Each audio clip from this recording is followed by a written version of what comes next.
A ninja trades in his black belt in favor of a Cobra patch. Here's your look at the brand new Super 7 G.I. Joe Ultimate's Storm Shadow Cobra Ninja.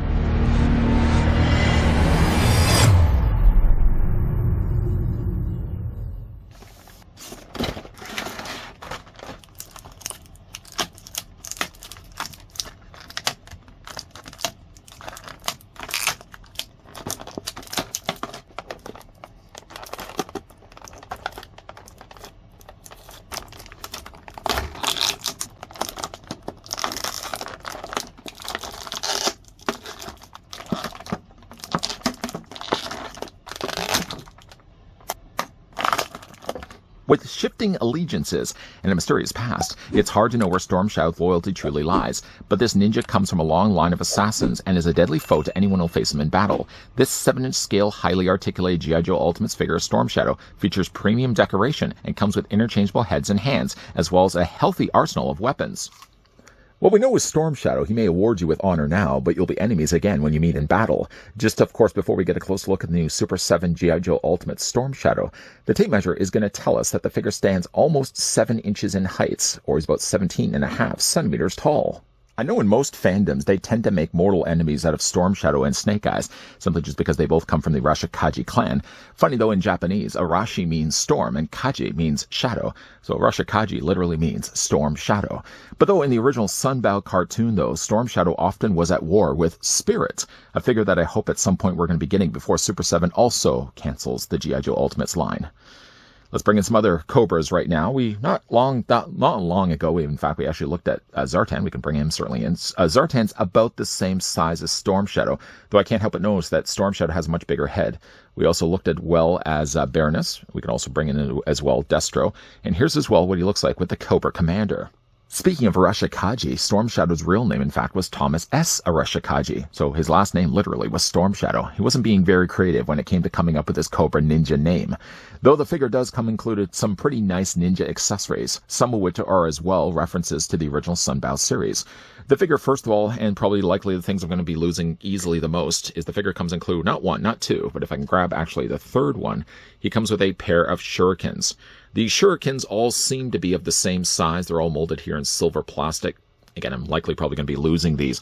He does actually already have 2 of them permanently molded to the sashed belt that he has.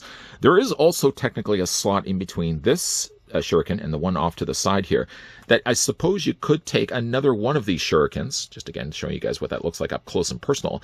You could put that in there as well, but I think it actually more rightfully belongs to his Tanto. His Tanto, by the way, is one of the smallest of the swords that he comes included with. It's a small bladed weapon with a handle about the same size, really, as both the katana and the wazakaji, which is actually a slightly shorter version of a similar style of katana. Though with the Tanto, the interesting thing about this, obviously, is that the handle allows him, obviously, universally to hold these. But if you also look at the sashed belt, if you look at the top here, you can actually see there's a hole that goes straight through. In theory, you could, I suppose, take another shuriken and just feed that in there. But I'm sure it's just going to drop in there and then you're going to have a hard time to fish it out. Instead, if you look to it, you can actually see there's a hole that goes straight through it. You can take yourself the Tanto and feed it straight through the hole. Not the easiest thing, granted, to do. A lot of times you have to kind of make sure, without bending it, of course, that you have to fit it all the way through and slides in right in the front. The only thing it will do is prevent a little bit of leg articulation that we'll talk more about in a moment, and of course you're probably going to have a little more of a harder time to bend his torso, but there's at least a place to store the Tanto. Speaking of which, though, the figure also, like I said, comes included as well with both a katana and a wazakaji. Wazakaji is actually a slightly smaller bladed sword, but you can see it's a very similar style of sword, both cast here in silver plastic. And again, like the handle, it doesn't really look like they've put much paint at all, really, on the handles themselves. I've got a little lip of plastic. I'm gonna have to maybe see if I can take myself the little nail clippers I use at the beginning of these reviews, see if I can trim off that little bit of that burr of plastic that's sticking out.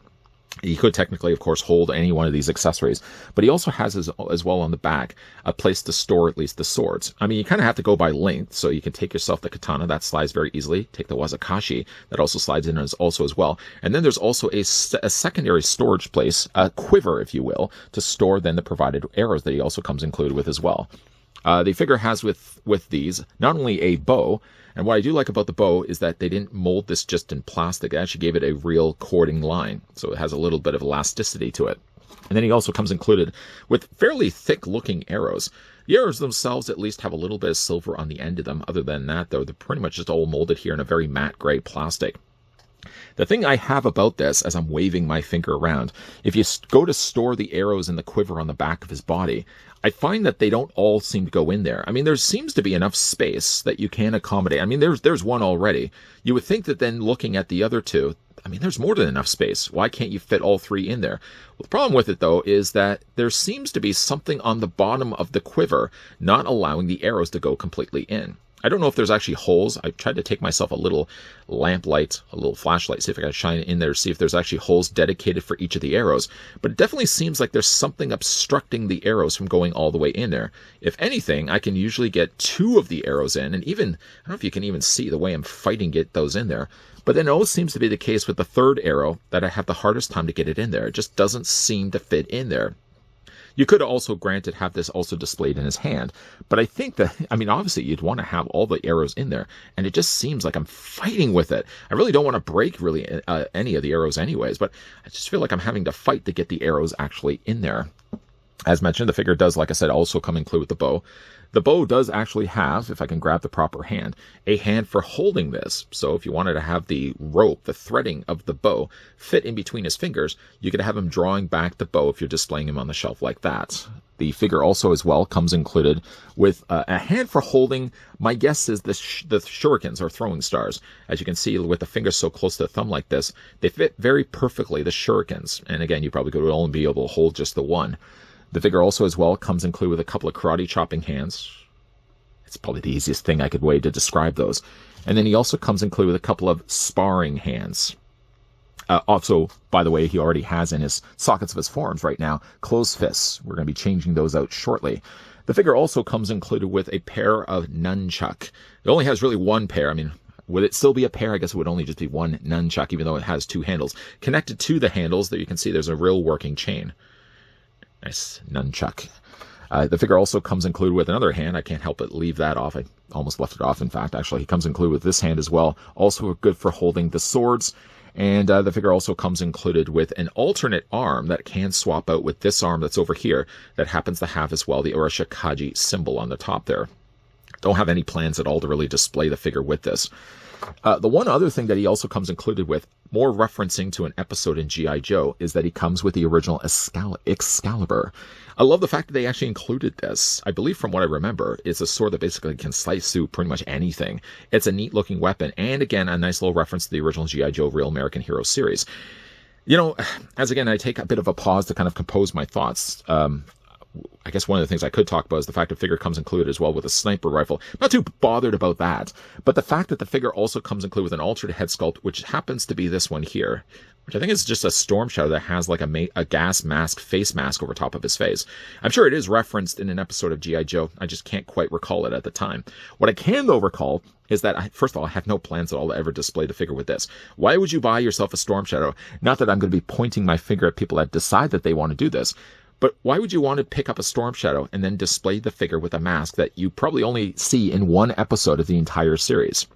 I would have likely saved the plastic on this. And although granted it would be a little bit bigger, I would have loved if they could have included, in fact, the satellites. There's an episode of G.I. Joe with him and Spirit. They go to a primitive tribe of kind of cavemen people, and there's a satellite that crashes down, and they treat it essentially as a god. They paint the front of the satellite's front of its, I guess, the main body of the satellite to kind of get a somewhat of face and an eyes, because it's the part that's actually glowing. But the fact that I wish that they could have included that would be more likely something I would display with Storm Shadow. I would be very less likely to display the figure with this gas mask face. By the way, this can just be swapped out with the head that he has right now. You could also swap that arm out. It's just a case of popping off the arm on this side. Make sure, of course, you got the face in the right way. And then that could just fit on that side also as well.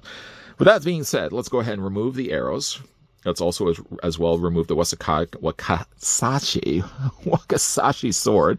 And we'll also put the katana, we'll just put that off to the side. Let's also remove the Tonto sword and we'll put that off to the side. Just to kind of free up everything so it'd be a lot easier to move the figure around. While I stumbled to say Wakasashi, the thing I want to also point out too is the way they've attached also the quivers and the holsters to hold the sword. I'm drawing a blank. Scabbard? Is it the scabbard? It's going to come to me. It's going to come to me a little bit later. But either way, all of these are attached as one piece. The thing about it, though, is it barely attaches onto the back of his bandolier. You can see really how loose this is. Technically, really, the quiver is a separate piece from the scabbards. And all of them actually attached by what only seems to be one little peg. It's only about this big. And I don't know if you guys can actually see it or not. It sits extremely loose. I don't know if the intended idea in mind is that you could remove it if you wanted to. The only thing I have worries with that, though, is if it is something that is removable. I don't know if you guys can see, there is a peg right there.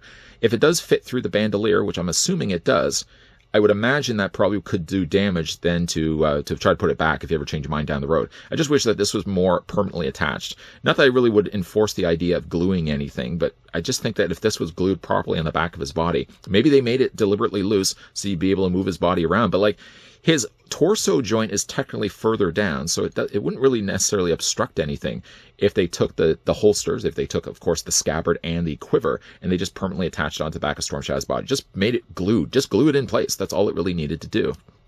With all those weapons and all the other things aside, let's get a closer look at Storm Shadow here. Nice looking figure. Was a big fan of Storm Shadow, the original series. I didn't have the original Real American Hero Storm Shadow as a toy, as a kid, but I did have the one where he becomes a good guy. Essentially, he becomes a Joe and he has himself the hood. Not that I don't think we're probably going to be getting that figure down the road, even though I think that Storm Shadow also debuted in the Deke G.I. Joe series. Quite an inferior animated series, if you ask me. Like the look of Storm Shadow, though. I mean, he's all cast here in basically white plastic. The sash on the belt definitely, again, has those little shurikens. Those are permanently attached, so you can't remove these. They are softer plastic. This, and as well as the belt, is softer plastic, just to, again, accommodate the Tonto. And again, he does also have the little bandolier belt there on the front.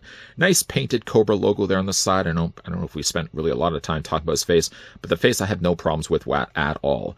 Where they, I feel, dropped the ball really when it came to Flint, Lady J especially. Flint and Lady J were the most disappointing ones, and those were the ones I was really the most interested in getting.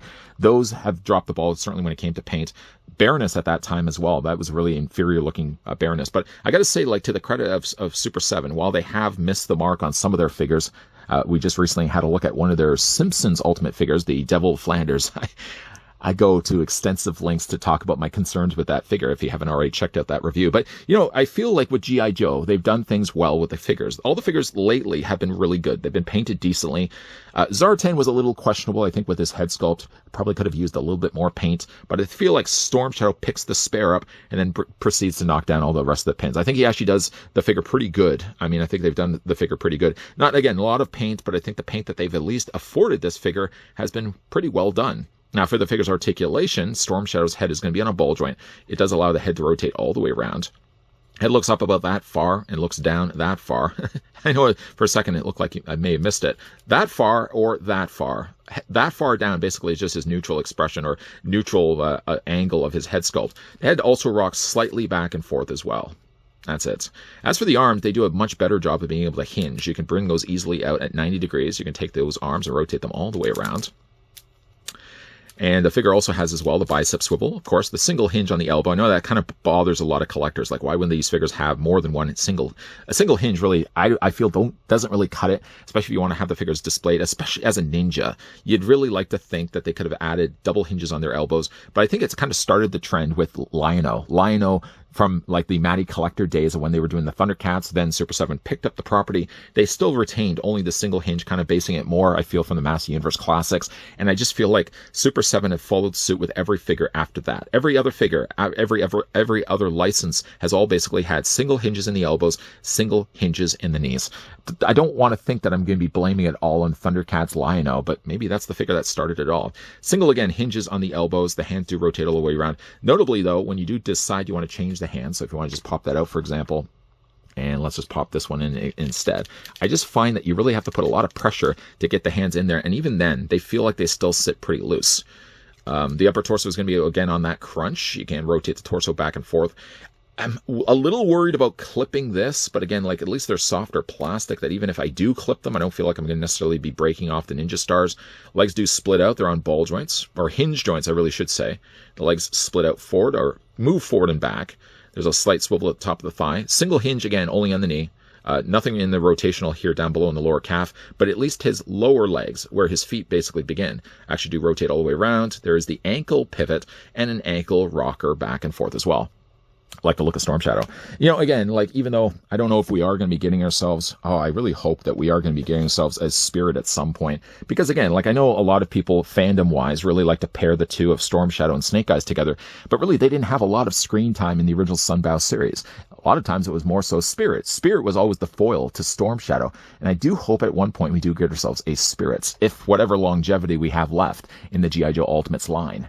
The idea that Storm Shadow would actually come include with an episode-specific accessory as cool as Excalibur, definitely going to be displaying the figure with that not only on the turntable, but moving forward as well. The neat thing, though, also about Storm Shadow is that he has some pretty decent weapon storage. I've got the figure displayed on the back of his body, not only with the Wakizashi, I may have said that completely wrong in the review, so sorry for that, the katana, the Tonto I've got displayed holster on the front of his sash belt, and then I've also got as well in the quiver a couple of arrows, not all three unfortunately. It's the one thing I fight with trying to get the third arrow in there. I just said, you know what, I'm just going to leave it off altogether. But also around the side of his quiver there seems to be like a little contoured groove that you can actually take the bow and fit it around there as well. So check. Tonto, yes. Katana, yes. Wakizashi, said it completely wrong in this review, and a couple of arrows all go onto Storm Shadow's back of his body. The only thing really left off, though, is one arrow, a couple of shurikens, nunchuck, and also his sniper rifle. Probably have no plan of displaying the figure with the sniper rifle. The things I feel are just waste, I feel. Now, again, only my personal opinion. Take it with a grain of salt. The things I feel are wasted here plastic-wise are the Arishikaji symbol arm that he comes included with. Never going to see myself displaying the figure with that. And as well the gas mask head sculpt that he has as well. Whether that is episode specific or not, I just feel like it was an unnecessary included accessory. I don't even think really Storm Shadow needed an alternate head sculpt. Maybe one with surprised eyes. That's about it. I mean, other than really just seeing his eyes, there's not much going on with Storm Shadow's head sculpt. And I really think he didn't necessarily need that. I think if I was working for Super7, not that I was, but I probably would have saved the plastic on creating the extra arm, maybe even left off the sniper rifle and not included the secondary head sculpt, and pulled all that plastic together and given him the god satellite that G.I. Joe and Cobra have to go and retrieve. That's off in the middle of the primitive wildlife. But what do you guys think of the figure? Let me know down below in the comments section. What things would you have included with Storm Shadow? And what would have been the things you would have left off? Let me know down below in the comments section. Also, if you guys are interested and would like to get this one for yourself, I did grab this one at Entertainment Earth. I'll provide the link down below in the video description. I think the guy is still available, and using as well that link will save you 10% on anything that's currently in stock. If you guys did enjoy this video, I want to hit it with a like. If you guys are loving the content you guys are seeing and would like to stick around for more, we may be wrapping up things right now for G.I. Joe. I've got another G.I. Joe on the way right now from Entertainment Earth, so we will be looking at that one in an upcoming review. But yes, making sure you're coming back here on a regular basis is always the most important thing to ensure that you're not missing out the content that's always going up regularly. As always, guys, thanks for watching. See you guys next time.